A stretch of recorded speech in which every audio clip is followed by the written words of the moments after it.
chaîne que tu me regardes. Je m'appelle Marie-Claude Garneau, j'utilise les pronoms « elle ». Je m'appelle Camille Messier, j'utilise le pronom « elle », les accords féminins. Je suis entre autres autrice, chargée de cours aussi à l'École supérieure de théâtre de l'UQAM et je suis co-directrice littéraire de la collection La Nef aux éditions du Remue-Ménage.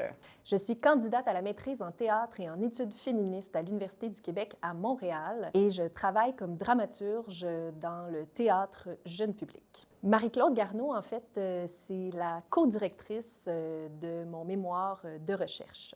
Le travail qu'on a présenté aujourd'hui dans le cadre du colloque Recherche lesbienne, c'est une courte analyse, dans le fond, des personnages lesbiens dans la dramaturgie québécoise contemporaine francophone, donc dans le théâtre québécois, finalement. J'aimerais beaucoup vous dire à quoi ressemble le paysage des personnages lesbiens au théâtre, mais en fait, ça va faire l'objet d'une étude future.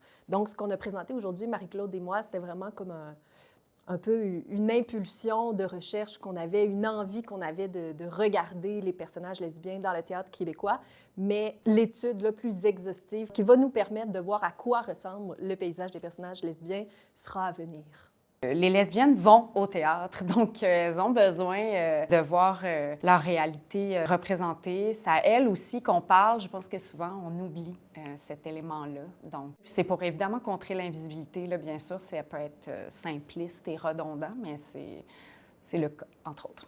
Les revendications pour des représentations plus variées au théâtre sont entendues, selon nous, par l'industrie, notamment chez les bailleurs de fonds, ce qui fait que nécessairement ça influence les programmations dans les lieux de diffusion. Ceci dit, même si on remarque qu'il y a une plus grande diversité sur nos scènes, je pense qu'il y a un danger de croire qu'on a déjà réglé en fait la question de l'inclusion et de la diversité en art vivant. Donc, je pense qu'on a quand même si on voit de plus en plus de représentations variées, on a un travail de fond à faire pour s'assurer, par exemple, qu'on ne tombe pas dans le tokenisme, c'est-à-dire qu'on n'utilise pas des corps ou des visages pour montrer qu'on est inclusif, inclusive, et finalement pour se dédouaner d'un travail, d'un dialogue qu'il y aurait à faire pour que ces personnes-là se sentent incluses, finalement, qu'elles développent un sentiment d'appartenance envers la communauté théâtrale.